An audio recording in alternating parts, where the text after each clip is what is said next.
राजगृह के पास एक छोटे से गांव में सूरज नाम का एक युवक रहता था। हालांकि सूरज एक दयालु और बुद्धिमान व्यक्ति था, लेकिन उसे एक परेशान करने वाली समस्या का सामना करना पड़ा। वह लंबे समय तक कुछ भी याद नहीं रख पाता था। चाहे उसने जो भी सीखा हो या अनुभव किया हो, वह जल्द ही उसके दिमाग से निकल जाता था। उसकी भूलने की आदत ने उसे बहुत निराश किया और इसने उसके जीवन और रिश्तों को प्रभावित करना शुरू कर दिया। लोग उस पर हंसते थे और यह लगातार शर्मिंदगी उसके आत्मसम्मान पर भारी पड़ने लगी। एक दिन सूरज को पता चला कि बुद्ध अपने शिष्यों के साथ पास के जंगल में रह रहे हैं। समाधान खोजने के लिए उत्सुक, उसने बुद्ध से मिलने और उनका मार्गदर्शन लेने का फैसला किया। उसे उम्मीद थी कि प्रबुद्ध व्यक्ति उसे यह समझने में मदद कर सकता है कि उसकी याददाश्त क्यों विफल हो गई और इसे कैसे सुधारा जाए। जब सूरज बुद्ध के पास पहुंचा तो उसने प्रणाम किया और कहा, प्रभु, मैं एक ऐसी समस्या का सामना कर रहा हूं जो मुझे बहुत दुख पहुंचाती है। चाहे मैं कुछ भी सीखूं या करूं, मैं उसे जल्दी ही भूल जाता हूं। यह कमजोरी मेरे लिए बोझ बन गई है। मैं अपनी याददाश्त सुधारना चाहता हूं, लेकिन मुझे नहीं पता कि कैसे। कृपया मेरा मार्गदर्शन करें। बुद्ध ने अपनी शांत उपस्थिति और करुणामयी आंखों से सूरज की बात धैर्यपूर्वक सुनी। कुछ क्षणों के मौन के बाद बुद्ध बोले, सूरज, स्मृति जागरूकता से गहराई से जुड़ी हुई है। जब हम उस पल में पूरी तरह से मौजूद नहीं होते हैं तो हमारे अनुभव हमसे दूर हो जाते हैं। मैं तुम्हें एक कहानी सुनाता हूं जो तुम्हें स्मृति और जागरूकता की प्रकृति को समझने में मदद कर सकती है।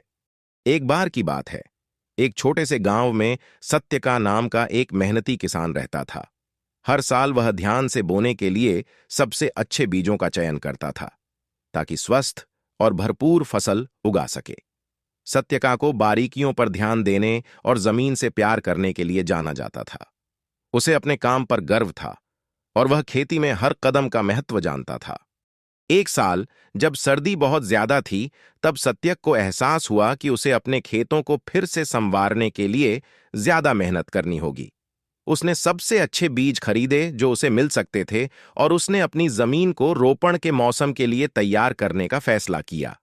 लेकिन जैसे जैसे दिन बीतते गए, सत्यक ने पाया कि उसका ध्यान भटक रहा है। जब भी वह कुछ बीज बोता, उसका मन दूसरे कामों या चिंताओं के बारे में सोचने लगता। परिणाम स्वरूप सत्यक का रोपण असंगत हो गया। कभी कभी वह भूल जाता था कि उसने पहले कहाँ बीज बोए थे और कभी कभी वह उन्हें एक दूसरे के बहुत पास या बहुत दूर लगाता था। अपने प्रयासों के बावजूद उसका ध्यान न लगाना उसके काम में गलतियां पैदा कर रहा था। जैसे जैसे महीने बीतते गए, बीज अंकुरित होने लगे, लेकिन फसल असमान और कमजोर थी। कुछ पौधे अच्छे से उगे, जबकि कुछ मुरझा गए या बिल्कुल भी नहीं उगे। सत्यका निराश हो गया। वह समझ नहीं पा रहा था कि उसकी फसल इतनी खराब क्यों हुई, जबकि उसने सबसे अच्छे बीज इस्तेमाल किए थे। एक दिन एक बूढ़ा बुद्धिमान व्यक्ति गांव में आया। सत्यक की दुर्दशा सुनकर उसने किसान की मदद करने का फैसला किया। वह सत्यक के खेतों में गया और स्थिति को देखने के बाद कहा, तुम्हारे बीज अच्छे थे और तुम्हारी जमीन उपजाऊ है, लेकिन कुछ कमी है सत्यक। जब तुम बीज बो रहे थे तब तुम्हारा ध्यान नहीं था। तुम विचलित थे और इस जागरूकता की कमी ने तुम्हारी फसल की वृद्धि को प्रभावित किया है। सत्यका को आश्चर्य हुआ, लेकिन मैंने कड़ी मेहनत की। मैंने सब कुछ वैसा ही किया जैसा मैं हमेशा करता हूं। मेरा मन जमीन में पड़े बीजों को कैसे प्रभावित कर सकता है?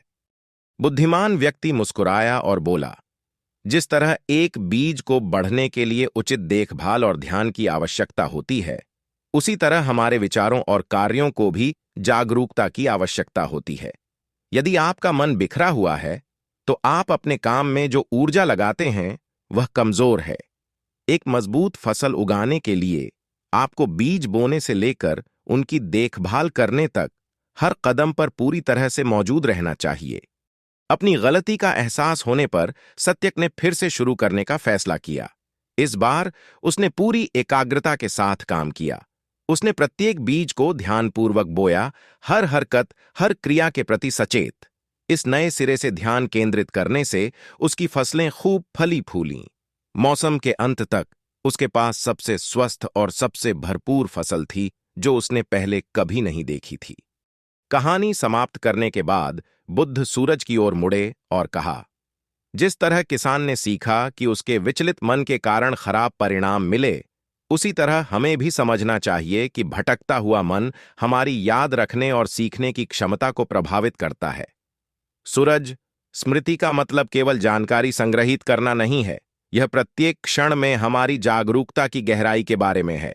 जब हम पूरी तरह से मौजूद होते हैं तो हम जो कुछ भी अनुभव करते हैं वह हमारे भीतर गहराई से जड़ जमा लेता है, ठीक वैसे ही जैसे बीज उपजाऊ मिट्टी में जड़ें जमा लेते हैं। सूरज ने ध्यान से सुना और पाया कि उसकी भूलने की आदत सिर्फ दिमाग की कमी नहीं थी, बल्कि यह उसकी कमजोरी का प्रतिबिंब था। वह हर दिन बिखरे हुए दिमाग के साथ जी रहा था, कभी भी वर्तमान क्षण के साथ पूरी तरह से जुड़ नहीं पाया। उसके विचार अक्सर एक चीज से दूसरी चीज पर कूदते रहते थे और इस वजह से उसके पास कुछ भी नहीं रहता था। बुद्ध ने आगे कहा, सचेतनता एक मजबूत स्मृति विकसित करने की कुंजी है। जब आप कुछ सीखते हैं तो अपने दिमाग को भटकने न दें और पूरे ध्यान से करें, चाहे वह एक साधारण बातचीत हो या एक जटिल पाठ। अगर आप पूरी तरह से मौजूद हैं तो आप नहीं भूलेंगे। जिस तरह किसान ने जागरूकता के साथ अपने बीजों की देखभाल करना सीखा, उसी तरह आपको भी अपने विचारों और अनुभवों को जागरूकता के साथ पोषित करना चाहिए। बुद्ध की बुद्धि के प्रति कृतज्ञ सूरज ने अपने हर काम में सजगता का अभ्यास करना शुरू कर दिया। वह छोटे छोटे कामों पर भी ध्यान देने लगा, चाहे वह खाना हो, चलना हो या किसी की बात सुनना हो। पूरी तरह से उपस्थित रहने से उसने पाया कि न केवल उसकी याददाश्त में सुधार हुआ, बल्कि उसकी शांति और स्पष्टता की समग्र भावना भी बढ़ी। समय के साथ सूरज को अब भूलने की बीमारी से जूझना बंद हो गया। उसे समझ में आ गया कि उसका मन एक खेत की तरह है और उसके विचार बीज हैं। जब उन्हें ध्यान और सावधानी से लगाया गया तो वे मजबूत हुए और उसके साथ बने रहे। उसने हर पल में खुशी पाई और बुद्ध के सबसे सावधान और चौकस शिष्यों में से एक बन गया। इस कहानी के माध्यम से बुद्ध ने सूरज को और इसे सुनने वाले सभी लोगों को सचेत रहने का महत्व सिखाया। याददाश्त कोई ऐसा उपहार नहीं है जो कुछ लोगों के पास होता है और दूसरों के पास नहीं होता। यह एक ऐसा कौशल है जिसे जागरूकता के माध्यम से विकसित किया जा सकता है।